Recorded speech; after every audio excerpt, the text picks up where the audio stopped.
Hey, welcome everybody. Tony Porter, Cards and Dice TV. I wanted to do a video about the use of Topps baseball cards in our hobby and why I do it and what is interesting to me about it. First of all, I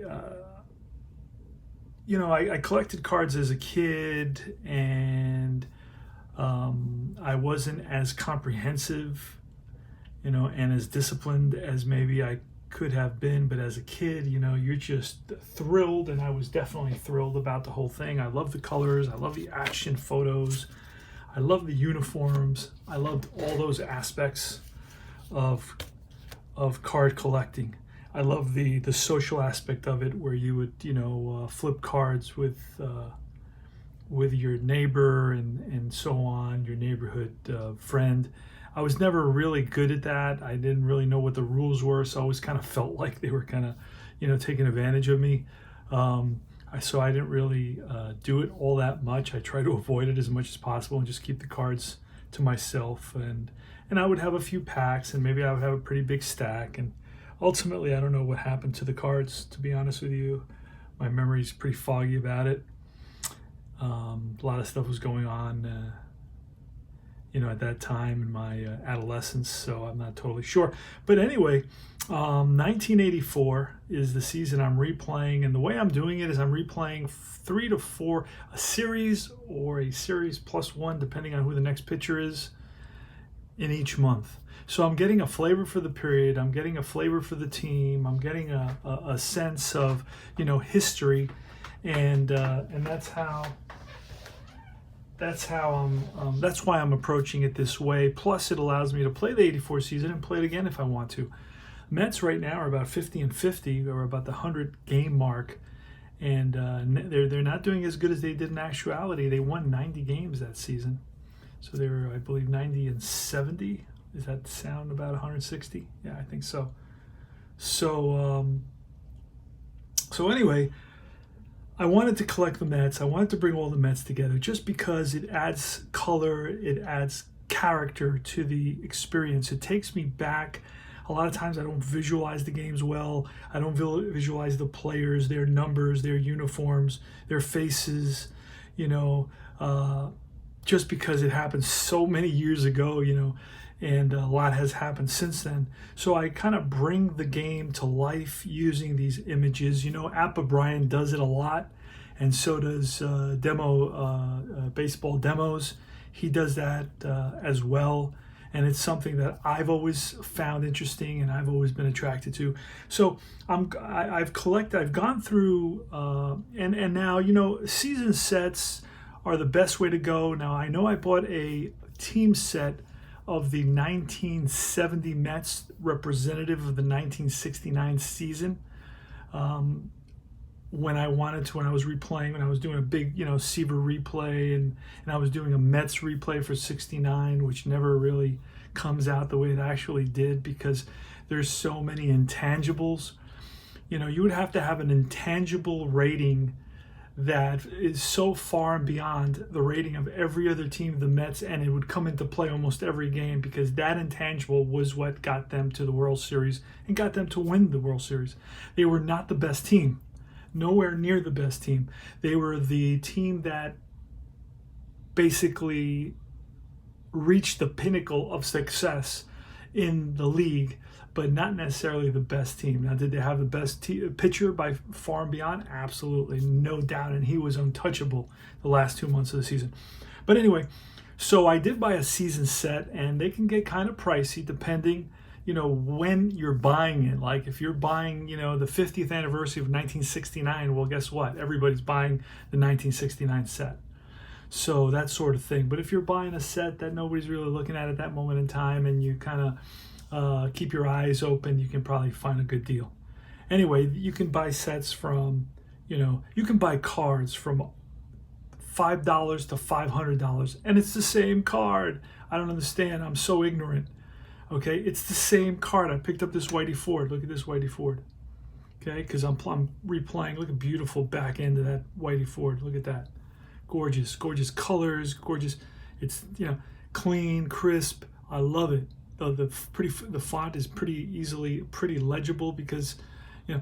Anyway, this card, you can get this card in the $800 version, or you can get it in the $8 version. And to me, it looks like the exact same card. It just shows you how little I know about the card collecting art, if you will, or market.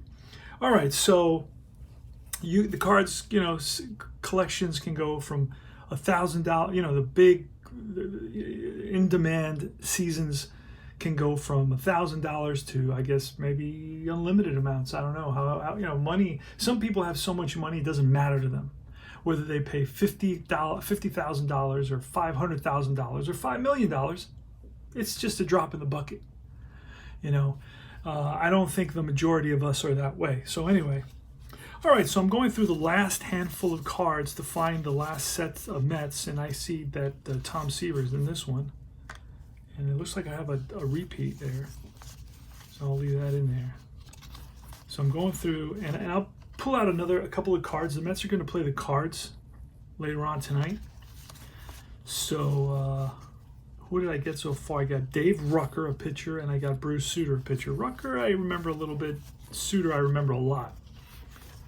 So this is through the last, I'm digging through the last handful of cards, just finding the last Mets that I need to complete the team, and then I'll go through the team so you can see. Now, this is the 1984 top set. I made a mistake, and I bought the Fleer set, and then I said, I don't want the Fleer set. I want the top set. So then I went back, and I bought the top set. So I have Fleer and tops, and I'll show you the Fleer after I do this. So I have one little group of cards that I have to go through, and just to see if I find any more Mets. Or I just threw out a couple of Cardinals. Here's another Cardinal. Joaquin Andujar. He happens to be the starting pitcher in tonight's game. So that worked out perfect. I did not set that up. All right, so what is this? Yep. All right, so I'm done. I'm done going through the 600 or 700 cards. So I've separated all the Mets, and I like to do that. Let me put this aside. So it's going to be Brian Giles. Brian Giles, interesting character. Let's just make a couple of comments on Brian Giles, because he was a good defensive second baseman, but only played 3 seasons with the Mets and disappeared from baseball. His last season was 1983 when he had 400 at-bats, batted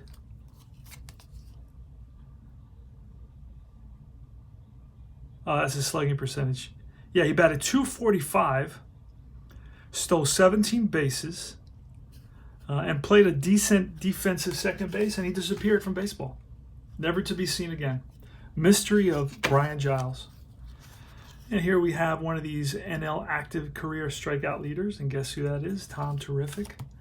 This 84 set is representative of the 1983 season. I had to learn that the hard way. Craig Swan is still with the Mets. He was their ace for a bunch of years in the late 70s, early 80s. He's still around, and this will be his last season with the Mets, and he also disappears. Pitches with the Mets for 10 seasons.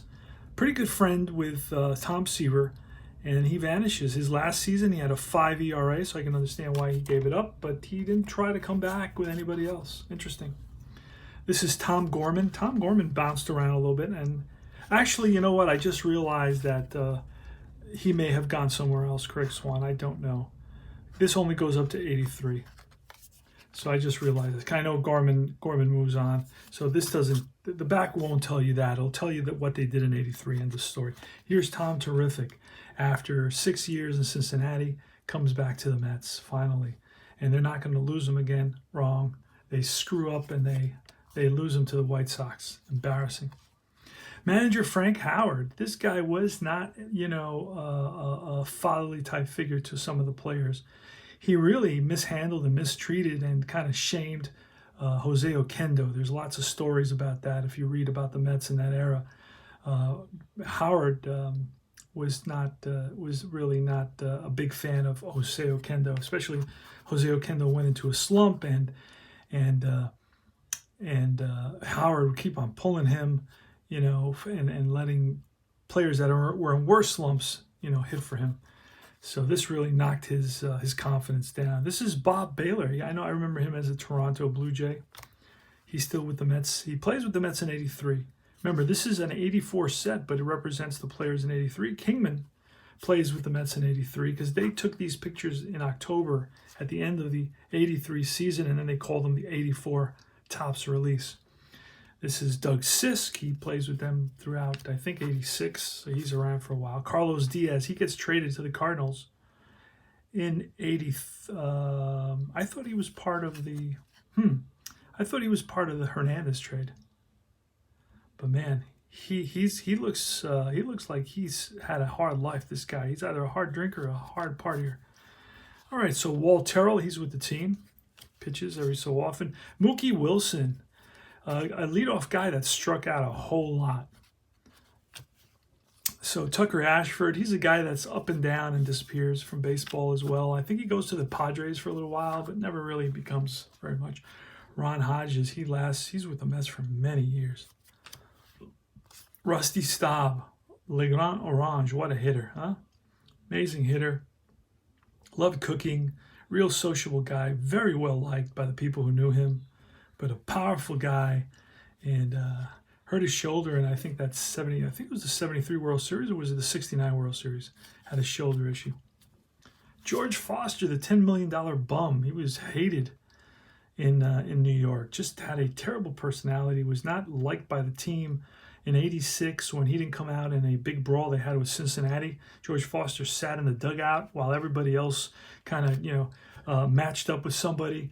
He immediately became a persona non grata in the dugout, and he was released.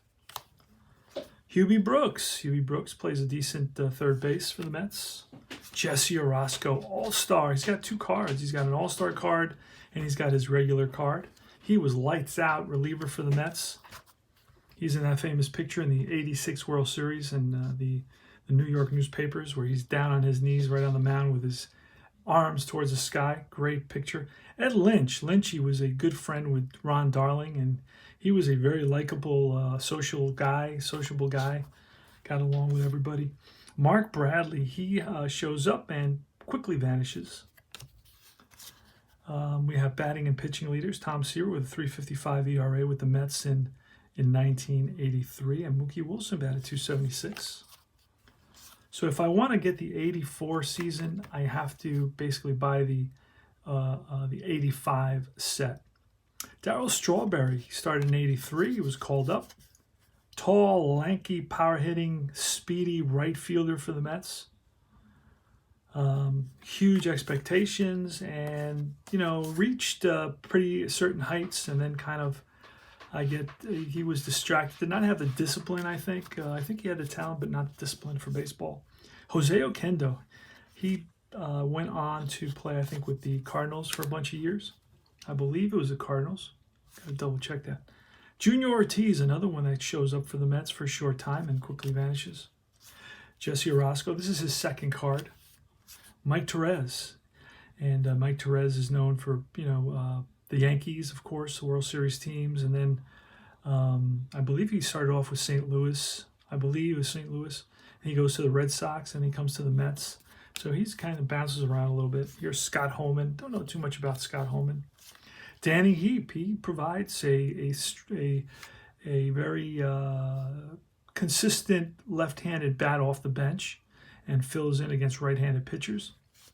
And here he is, the Keith Hernandez. Now, in the traded set for '84, you're going to have Seaver, you're going to have even Ron Darling comes over to the Mets in '84. I don't have the traded set here, but Keith Hernandez, number 17, 1979, co-MVP with Willie Stargell. Big trade, the Mets acquire him, and that's really going to be the first piece of the puzzle, along with some pitchers and so on. Man, it would have been outstanding for Tom Terrific to have remained. Now, one guy I didn't find is Tom Terrific. I think I pulled him and I put him somewhere. I put him somewhere because I was kind of using him in my replays. I didn't go into all the players. Oh, there he is. I did. Okay, I did not pull him. All right, there he is. Tom Seaver comes back. He is really the franchise. He'll always be remembered as a Met. You never hear anybody talk to him about his time in Cincinnati, although he was outstanding in Cincinnati. In '84, the season I'm replaying using Replay Classic, which you can tune in and watch. And I do a lot of highlights, and I record stuff, so it's not the whole game all the time, especially if it's kind of a game there's nothing happening. I usually get the highlights and bring them all together. And yeah, Tom Terrific is sensational. So really, and let me show you, some of these sets are amazingly cheap. You can get sets for $10 with shipping another $10. So for $20, you can get a whole season. If there's a season, that is not a highly regarded season, but doesn't mean that it won't be highly regarded in the future.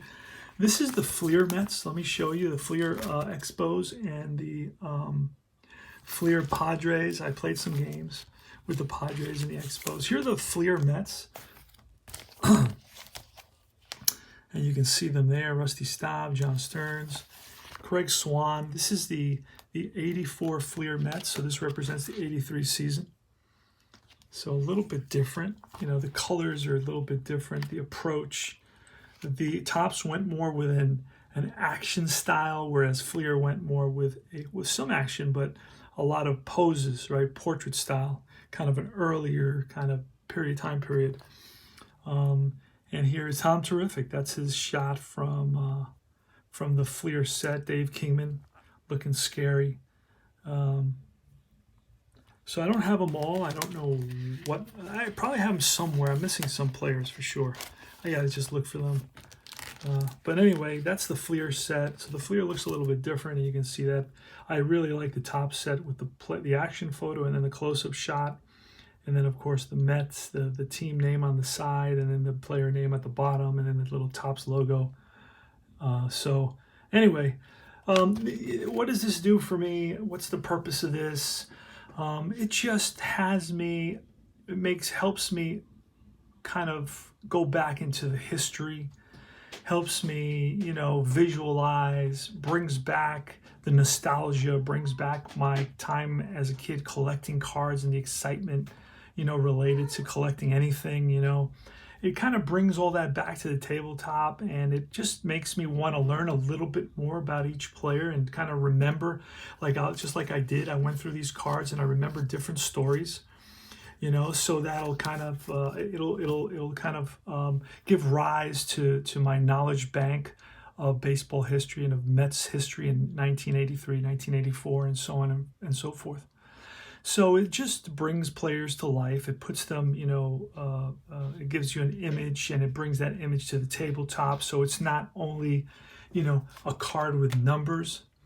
This card with numbers represents this player, or some player, Wally Backman. Let's see. Do we have him in this set? I'm not too sure if he is in this set. He may or may not be.